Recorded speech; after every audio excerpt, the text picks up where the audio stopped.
Now we are on to the post-transcriptional modification of rRNA. rRNA का मतलब होता है ribosomal RNA and this is responsible for formation of ribosomes. ठीक है, तो सबसे पहले क्या होगा, प्री आरआरएनए बनता है, यानी जो भी जीन रिस्पॉन्सिबल है आरएनए की फॉर्मेशन के लिए, पर्टिकुलरली फॉर आरआरएनए की फॉर्मेशन के लिए, राइबोसोमल आरएनए की फॉर्मेशन के लिए, वो एक प्री एमआरएनए ट्रांसक्रिप्ट बनाती है जो 45S, एस का मतलब है क्या जानते होंगे आप लोग, दिस इज सेडिमेंटेशन कोएफिशिएंट, या इसको हम बोलते हैं स्वेडबर्ग यूनिट। ठीक है, या इसे बोलते हैं sedimentation constant.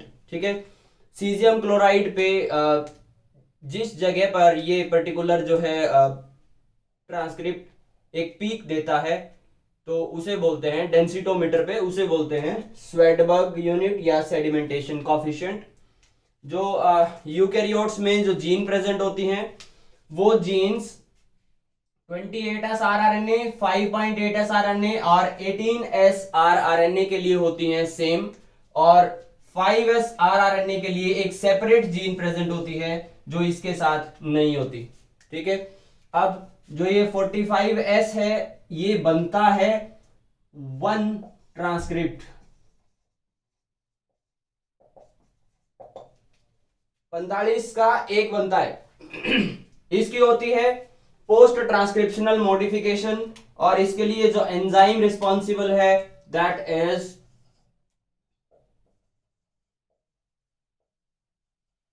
Ribonuclease P. This ribonuclease P is RNA plus protein,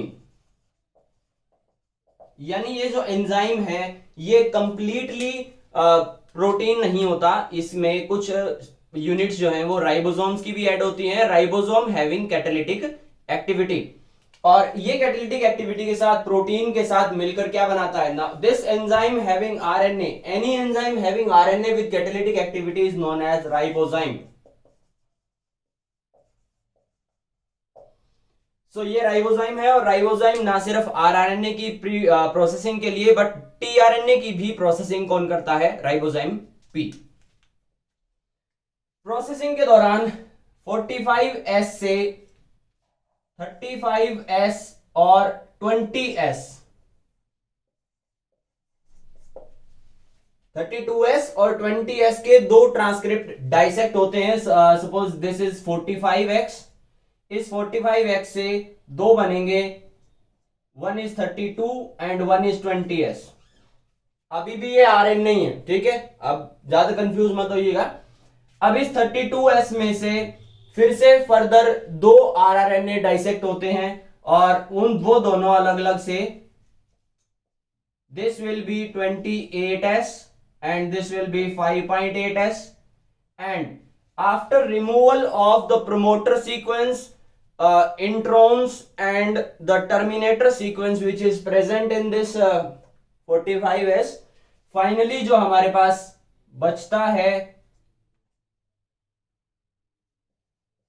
वो तीन बचते हैं, 28S, 5.8S एंड 18S। ठीक है जी, एक जीन से। दूसरा ये 6S का एक बनता है, और इसमें से भी जब प्रमोटर सीक्वेंसेस इंट्रॉन्स और रिमूव कर दिए जाते हैं टर्मिनेटर सीक्वेंस, तो 5S का अकेला आरआरएनए बच जाता है। सेम कंडीशन प्रोकैरियोट्स के साथ है, 23, 16 और 5S के तीन आरआरएनए प्रेजेंट होते हैं। अब आरआरएनए जो है वो राइबोसोम की फॉर्मेशन के लिए किस तरह से रिस्पॉन्सिबल है, यूकैरियोट्स जिसके पास 80S राइबोसोम्स होते हैं, ठीक है, यानी राइबोसोम्स के पास एक स्मॉलर यूनिट होती है which is responsible for holding mRNA,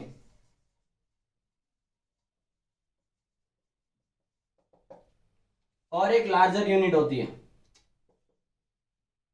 this is cap unit. Eukaryotes में ये 80S की होती है, और सॉरी टोटल जो है वो 80S का होता है, और इसकी लार्जर यूनिट 60S की और स्मॉलर यूनिट जो है वो 40S की होती है।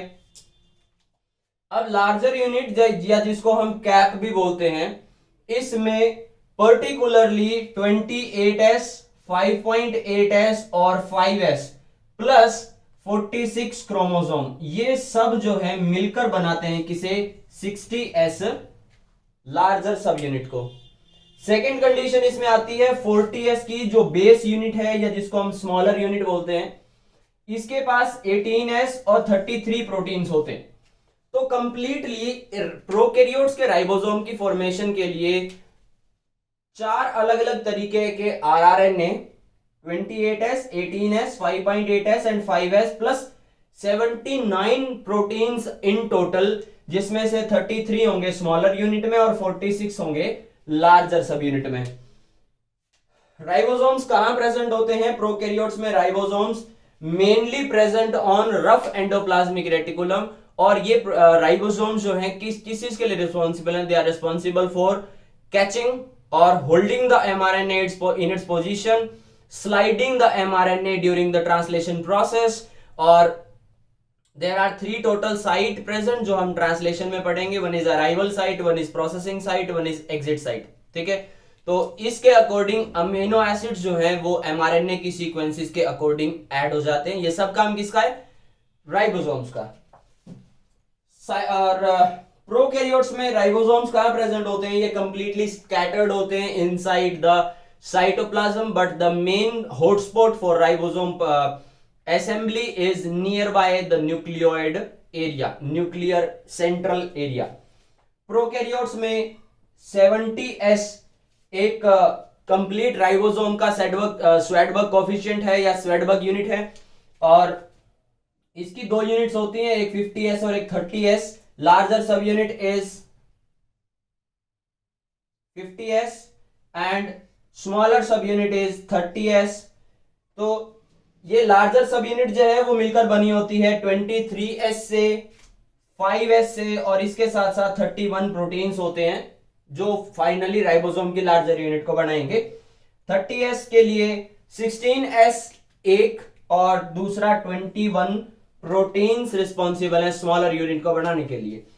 अब अगर हम स्टडी करते हैं 16s को या 18s के यूकैरियोटिक 18s को, तो इससे हमें इवोल्यूशन की काफी सारी जानकारियां मिल जाती हैं। टोटल में बात करें तो 3 होते हैं आरआरएनए प्रोकैरियोट्स के पास, one is 23s, one is 16s and one is 5s, plus in total there are 52 proteins, और ये भी क्या है? प्रोटीन फैक्ट्री है फॉर प्रोकैरियोट्स। ठीक है जी, ये था फिलहाल के लिए आपके पास आरएनए के बारे में। और चलिए अगली स्लाइड में हम बात करेंगे स्वेडबर्ग कोफिशिएंट या डेंसिटी ग्रेडियंट सेंट्रीफ्यूगेशन के बारे में।